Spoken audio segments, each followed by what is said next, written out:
Okay, so before we move on, जो questions हैं आपके आप मुझे सेंड कर दीजिए. I will discuss it in the class itself and rest I will ma'am share कर विद दिए।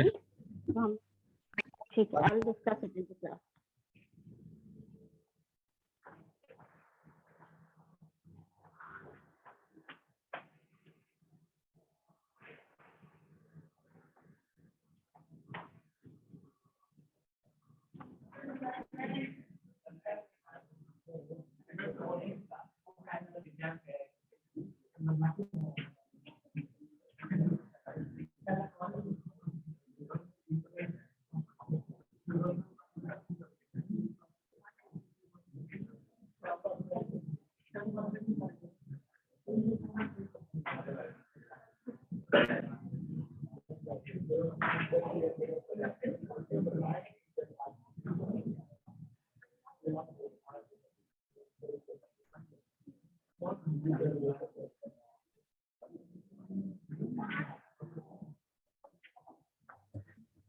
मैम आप स्क्रीन शेयर कीजिएगा।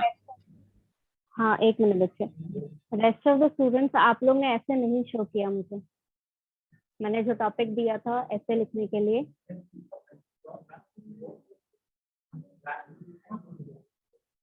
क्लास में तो आपने you have not written the whole ऐसे ना. पूरा ऐसे थोड़ी लिखा था आपने.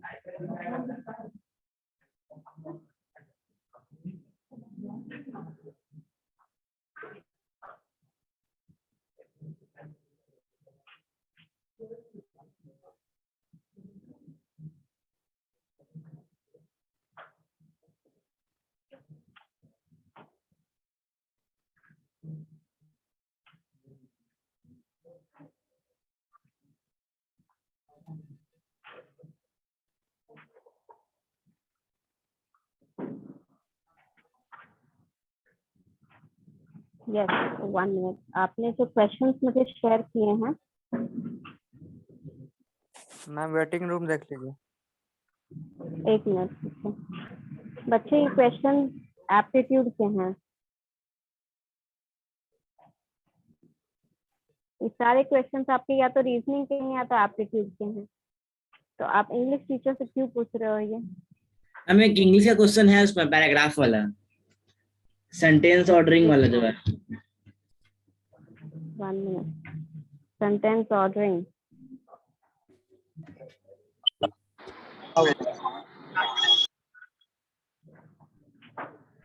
MPQR 5 ऑप्शन दिया हुआ है वही वाला। जस्ट अ मिनट, रुको. ये क्या कर रहा है? मेरा काम कर हमारी.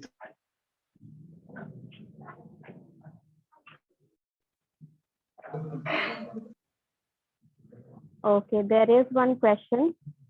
Let me share this question so that everyone can look at it.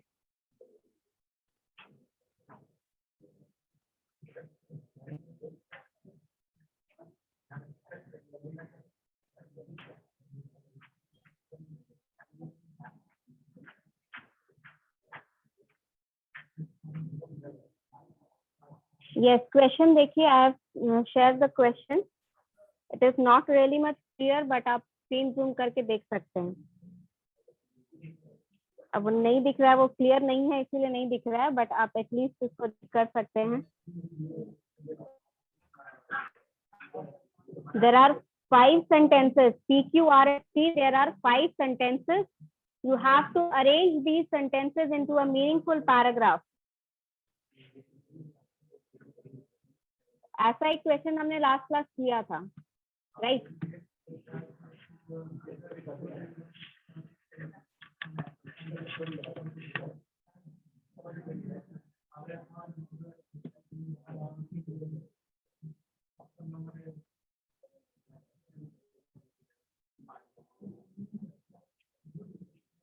See, what did I told you last class? आपका जो पैराग्राफ अरेंजमेंट का क्वेश्चन आता है, when you have to arrange the sentences, the easiest part is to find the sentence that is starting the paragraph. First sentence of the paragraph जो होता है वो सबसे easiest होता है find करने में. So you have to try and read which line can be the one that starts. क्यों starting introduction जो होती है, जो भी discussion किया जा रहा है, the topic that is being discussed in the whole paragraph is being introduced in the first sentence. पहले ही sentence में आपको introduction किया जाता है. So introduction is easier to find rather than the whole issue. तो इसीलिए आपको क्या करना है, सबसे पहले आपको इंट्रोडक्शन वाला स्टेटमेंट फाइंड आउट करना है. बच्चे बातें कम करिए, थोड़ा क्वेश्चन ट्राई करिए सॉल्व करने का. One of your own classmate has shared this question.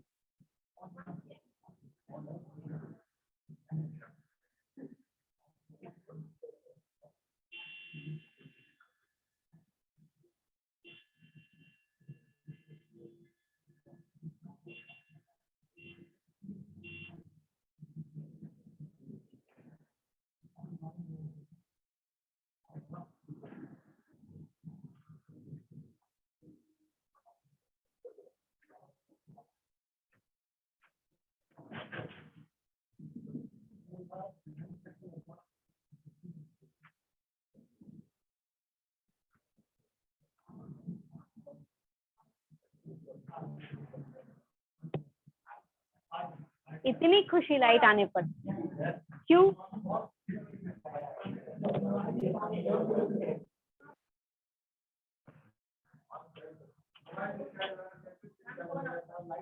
Four.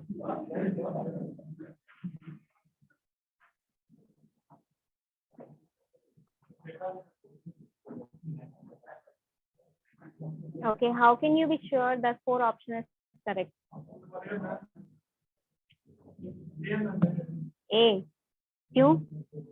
A ठीक किया हुआ इसीलिए. मैम हमको ऑप्शन डी लग रहा है. क्यों लग रहा है बच्चे? That is what I'm asking. If you are choosing any option, so you know why. आपको मैम पता होना चाहिए.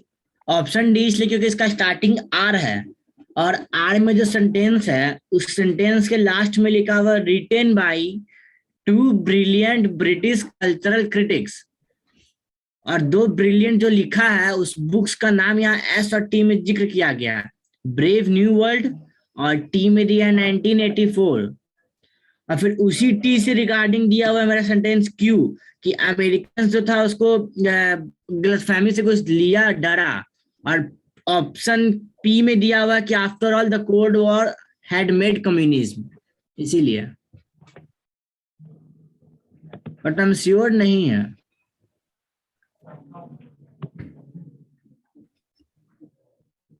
ओके, सी फर्स्ट थिंग जो आपको एलिमिनेट करनी है, क्या एलिमिनेट करना है? सबसे पहले क्या एलिमिनेट करोगे? P. P sentence, because options जो 4 ऑप्शन दिए गए हैं उसमें पी सेंटेंस कहीं भी फर्स्ट पे नहीं है, तो पी आपका फर्स्ट सेंटेंस नहीं हो सकता है. अंडरस्टूड? 4 ऑप्शन सी, ये 4 ऑप्शन है आपके पास. ठीक है, तो if you put in the sequence, अगर आप एस लगाते हैं तो एस के बाद जो सेंटेंस है जो एस वेरीफाई कर रहा है, यानी कि एक बुक का नाम लिखा गया उसके राइटर के साथ उसका एक्सप्लेनेशन है. अंडरस्टूड?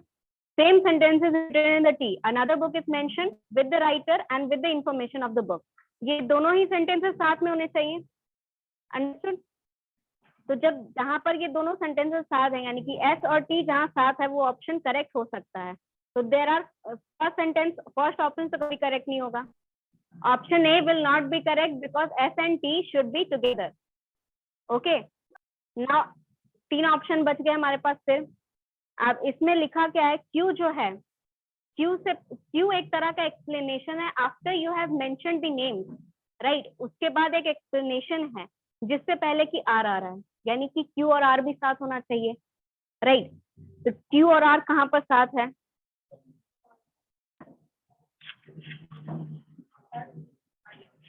थर्ड में. ठीक है, if you go with the third option, ठीक है, अगर थर्ड ऑप्शन में जाते हैं तो टी और एस साथ में है.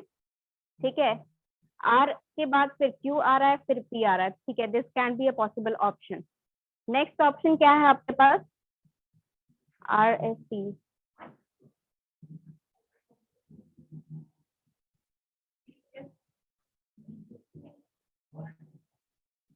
सी फर्स्ट थिंग यहाँ पर आर जो है उसमें लिखा क्या है, amusing overall to death deals with two landmark dystopian novel written by two brilliant British cultural critics। यानी कि यहाँ पर मेंशन किया गया है कि जो बुक है, ठीक है, उसका वेग डिस्क्रिप्शन दिया गया है। फोर्थ ऑप्शन आप कह रहे हैं, ठीक है, फोर्थ ऑप्शन अगर लेके चलते हैं, then you are mentioning the critic first, then you are mentioning both the book, then you are giving the overview, and then you're giving what? Conclusion. Okay.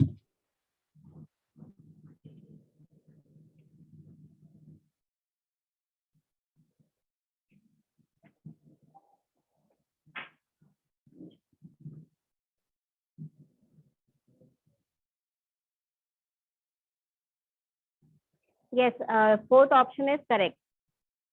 ठीक है, आर आपका फर्स्ट सेंटेंस होगा, because first you are discussing कि issue क्या है, वहां पर बताया जा रहा है कि जो आपका बुक है वो दो लैंडमार्क से लैंडमार्क के अराउंड रिवॉल्व कर रहा है और दो ब्रिटिश कल्चरल क्रिटिक्स ने लिखा है। तो उसके बाद वो बुक्स मेंशन की गई है with names of the writer, उसके बाद वो अरेंज किया गया है बाकी का एक्सप्लेनेशन। ठीक है, तो fourth one is the correct option, RSTQP will be the correct option. और कोई क्वेश्चन है किसी ने जो फॉरवर्ड किया है? Any students who have any questions? If you don't have, then I have few questions that I want to share.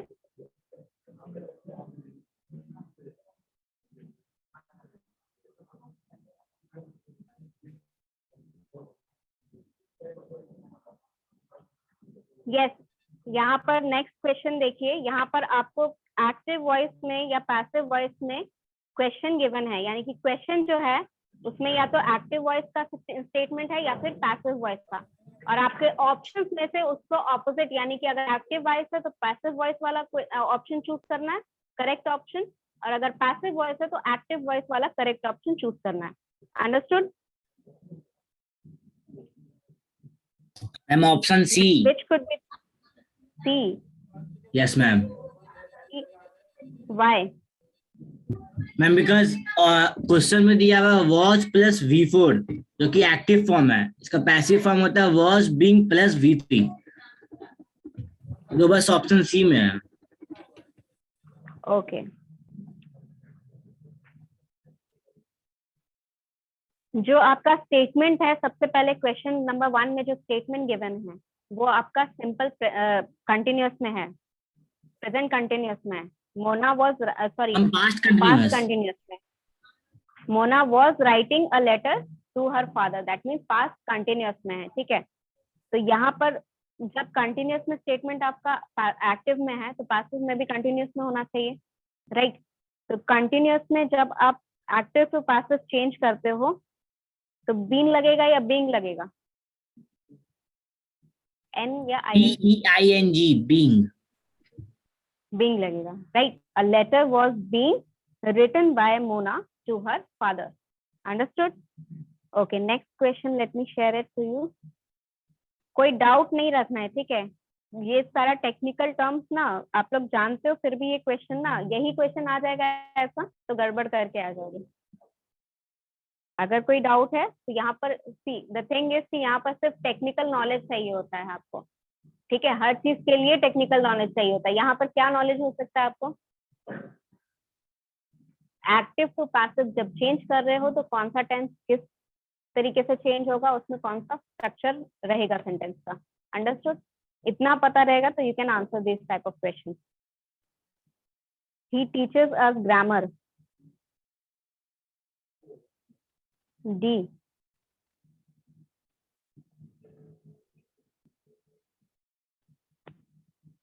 अच्छा, what is the main course for the transformation to active to passive?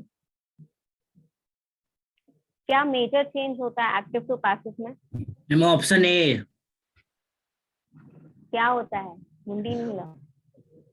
Subject becomes object and object becomes subject. इधर बोलो ना। Exactly, the subject and object are interchanged in the conversion from active to passive. ठीक है, तो यहाँ पर क्या है सब्जेक्ट? ही टीचर्स अस ग्रामर में सब्जेक्ट क्या है? ऑब्जेक्ट क्या है? ऑब्जेक्ट ग्रामर है। यस, तो यहाँ पर कैसे चेंज होगा? पोजीशन कहाँ चेंज हो रही है?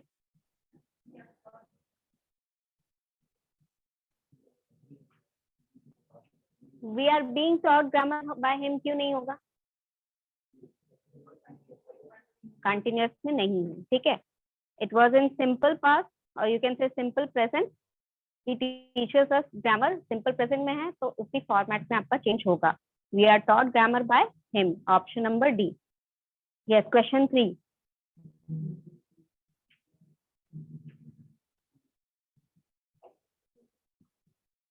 Do you imitate others?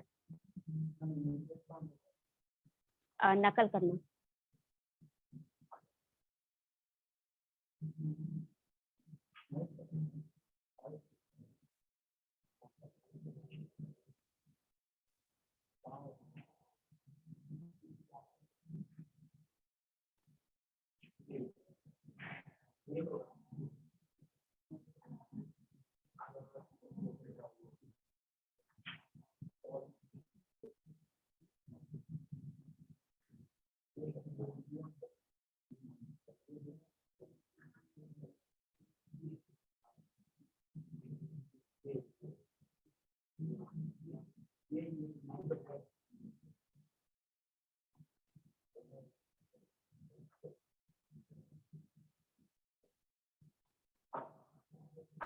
इसमें क्यों इतना टाइम लग रहा है? बी और ए, विच ऑप्शन? फिर यहाँ पर बी और ए क्या होगा? बी होगा या ए होगा? मैम ए।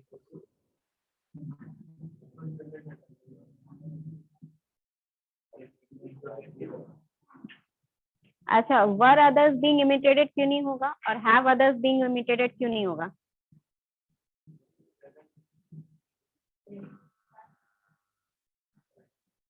सिंपल प्रेजेंट में है इसीलिए, ठीक है। तो या तो are you others imitated by you होगा या फिर are others being imitated by you होगा। तो बीइंग क्यों नहीं होगा? कंटिन्यूअस नहीं है, तो are others imitated by you, ठीक है। Let me share the fourth question.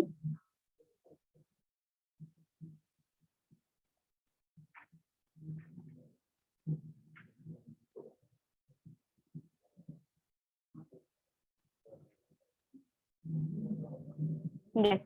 Fourth question is, I saw him conducting the rehearsal.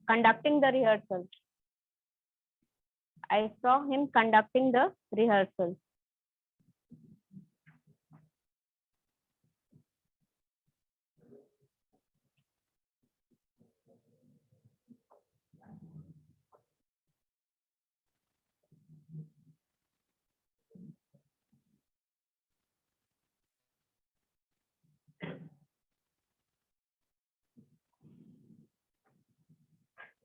C, D. Okay. Option A. D. A.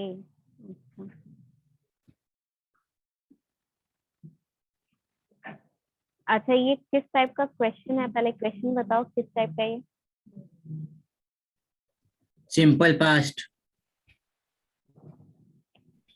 I saw him conducting the rehearsal. ठीक है, ये जो statement है इसमें क्या अलग है जो बाकी स्टेटमेंट्स में नहीं था? इसमें दो वर्ब है। दो वर्ब है।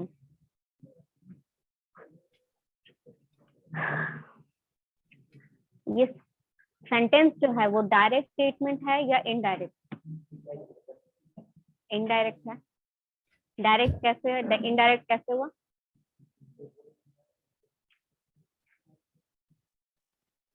इनडायरेक्ट कैसे हुआ?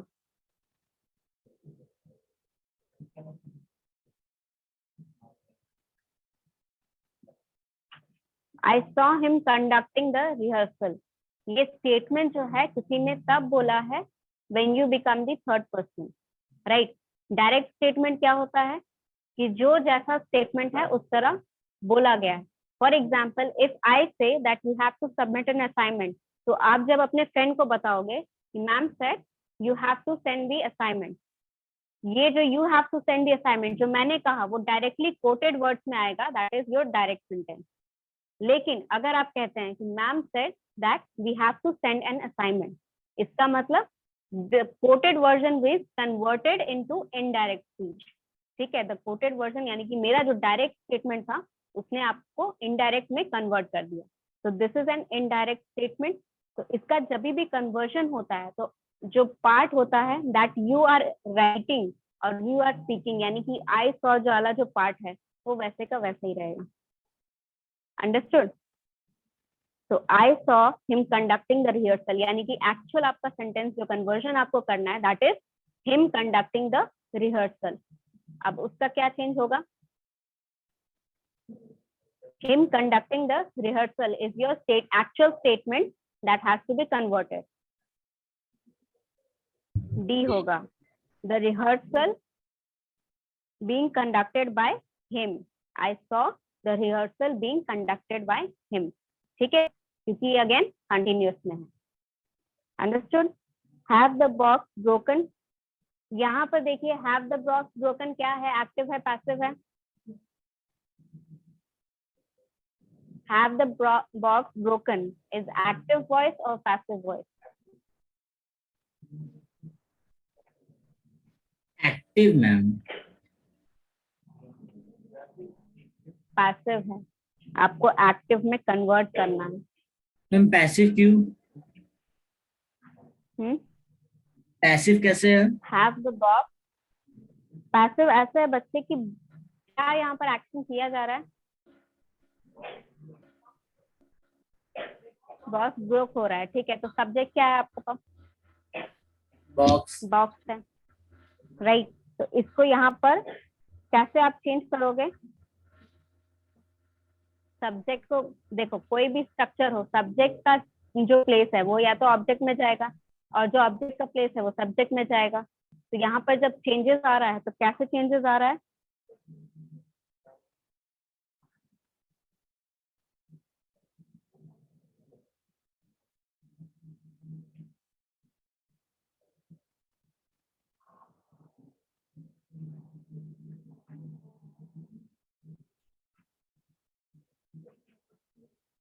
अच्छा, स्टेटमेंट का मीनिंग क्या है? हैव द बॉक्स ब्रोकन मतलब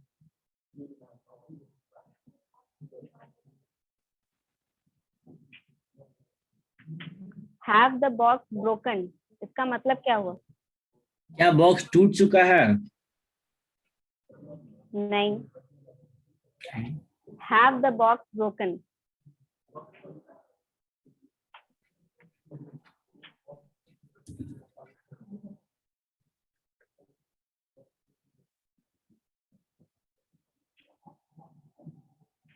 मीनिंग नहीं समझोगे तो फिर तो कन्वर्शन पॉसिबल ही नहीं है।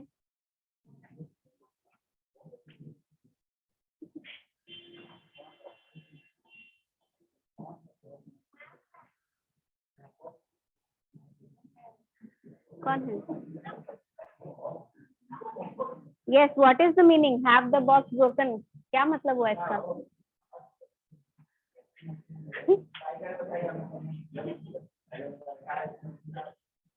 बॉक्स को जाके तोड़ दो। हैव द बॉक्स ब्रोकन मतलब यहाँ पर या तो अगर क्वेश्चन मार्क रहता तो ये क्वेश्चन मार्क रहता, तो ये क्वेश्चन रहता कि क्या बॉक्स टूट गया। हैव द बॉक्स ब्रोकन मतलब कि बॉक्स को तोड़ना है, जाके तोड़ दो, समझे? हैव द बॉक्स ब्रोकन, तो इसका क्या कन्वर्शन होता है? Is there anything written in the subject? जो आपका क्वेश्चन है वहां पर ऐसा कुछ लिखा है about someone, तो कन्वर्जन में कहाँ से आ जाएगा?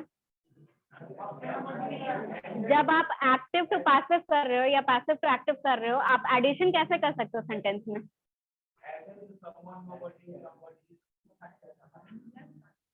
जब कन्वर्जन कर रहे हो तब नहीं लिखते हो। अगर आपके सेंटेंस में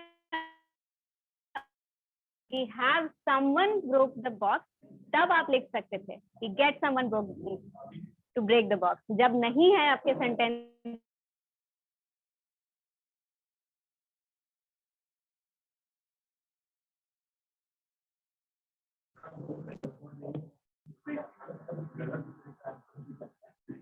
क्या होगा आपका option, which one?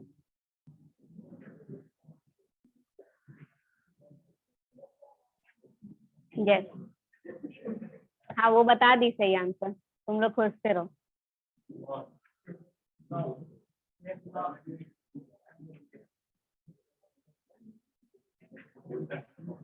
Have the box broken का क्या बताया मैंने meaning?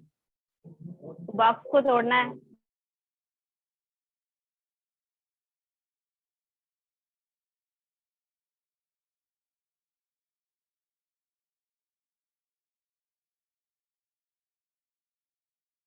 The box.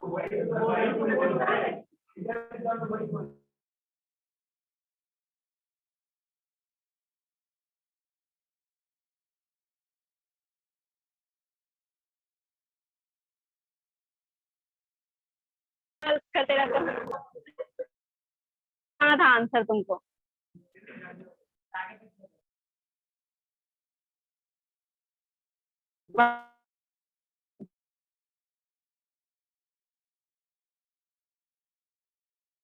TCS Wipro में टेंशन आया था विप्रो में.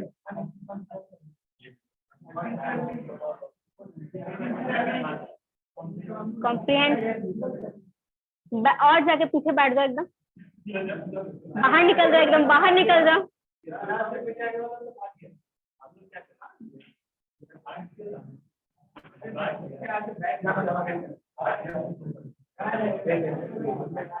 मेरे पास 2 कॉम्प्रिहेंशन है, ठीक है.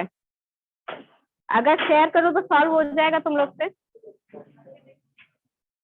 ट्राई करके देखेंगे. ठीक है, ठीक है. Let me think if I can share it.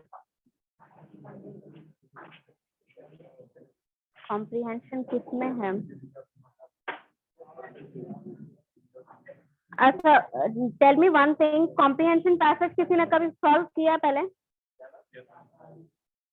कैसा होता?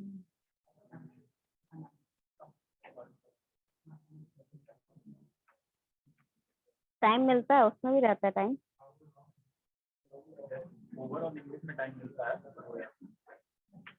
कॉम्प्रिहेंशन पैसेजेस जो होते हैं उसमें प्रॉब्लम सिर्फ यही है कि you have to find the time to read the passage, to find the meaning of the passage and then answer the question. ठीक है, मैंने सेंड किया है ग्रुप में. पैसेज खोलिए.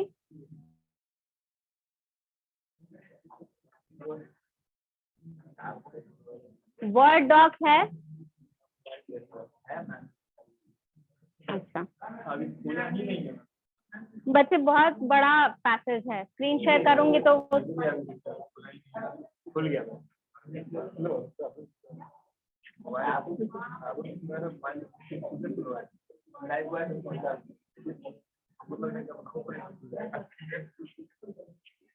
There are 12 question for the passage.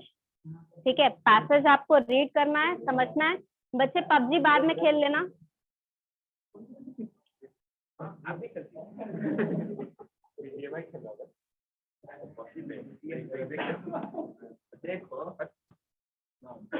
आपको mobile allow किया गया क्लास में पढ़ने के लिए.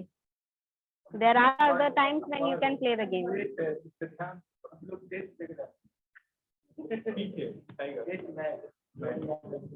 पढ़ो पढ़ो पैसेज.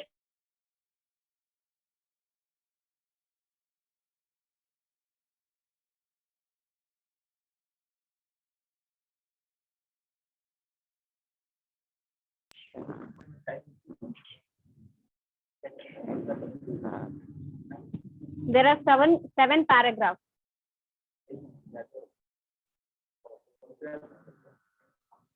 पढ़ो पढ़ो. 7 paragraphs है, रीड करिए. If you are able to understand, then it is okay. Otherwise, we'll discuss कि क्या इसमें written है.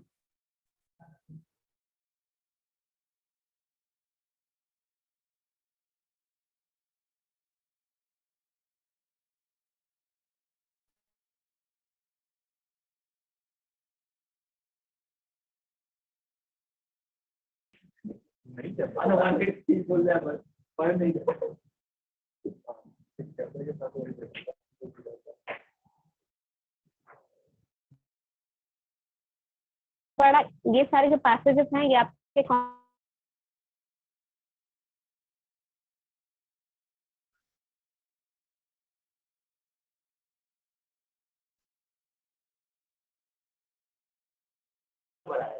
हाँ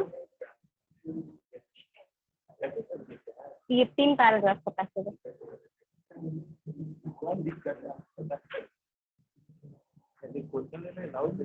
कॉम्प्रिहेंशन के लिए मेन थिंग आपको क्या जरूरी है,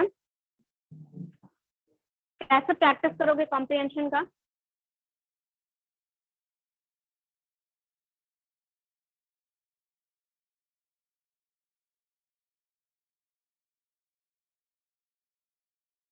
के अनुसार क्वेश्चन रहता है बच्चे।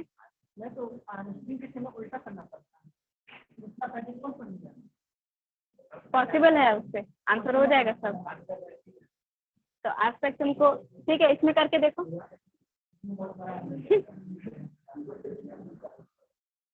ट्राई कर सकते हो इसमें।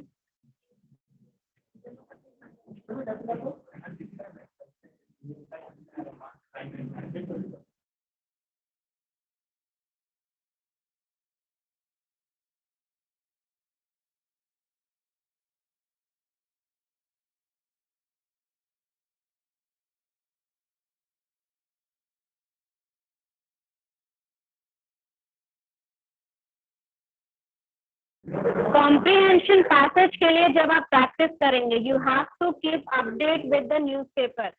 जो आर्टिकल्स आते हैं आपके न्यूज़पेपर में, जो आर्टिकल्स डिस्कस किए जाते हैं थ्रू आउट द न्यूज, वो जानना जरूरी है, क्योंकि मोस्ट ऑफ द केसेस में आपके जो कॉम्प्रिहेंशन पैसेज आते हैं, that are the topics that are being discussed in the news. वो पैसेज अगर आप सॉल्व करना है, यानी कि समझना है, क्योंकि basically the problems are there are few things. जो इतना बड़ा पैसेज आप पढ़ोगे, उसमें कभी कभी ऐसा होता है कि sometimes your mind slips out the main important point. तो अगर आपसे इस टाइप का कोई क्वेश्चन पूछ दिया जाए कि एक्चुअल में पैसेज का मीनिंग क्या है, या किस टॉपिक पे मीनिंग मतलब पैसेज डिपेंडेंट है, जो बेसिक प्रॉब्लम डिस्कस की गई है, you can only be able to answer those questions. At least you should know what problems are being discussed. ठीक है, वो तभी समझ में आएगा जब आपके पास वो नॉलेज रहेगा कि हाँ ये प्रॉब्लम है, ये इसका डिस्कशन यहाँ पर किया जा रहा है। क्योंकि समटाइम्स द थिंग इज कि वहां पर पैसेज इतना कंफ्यूजिंग रहेगा कि आप उसका बेसिस भी नहीं पता लगा पाओगे।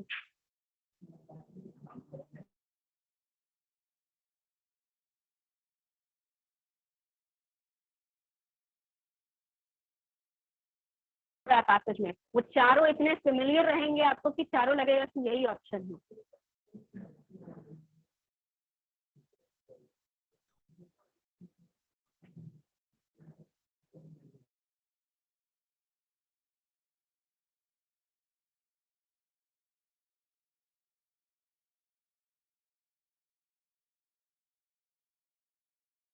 क्लास में आंसर मुझे करके दिखाना। ओके,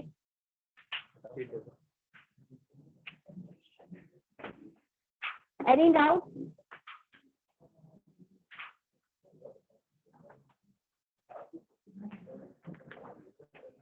अरे I forgot the paper. Yes, that's all for today. Yes, one more thing. अगर आप कोई क्वेश्चन सॉल्व कर रहे हैं, एग्जाम्पल सॉल्व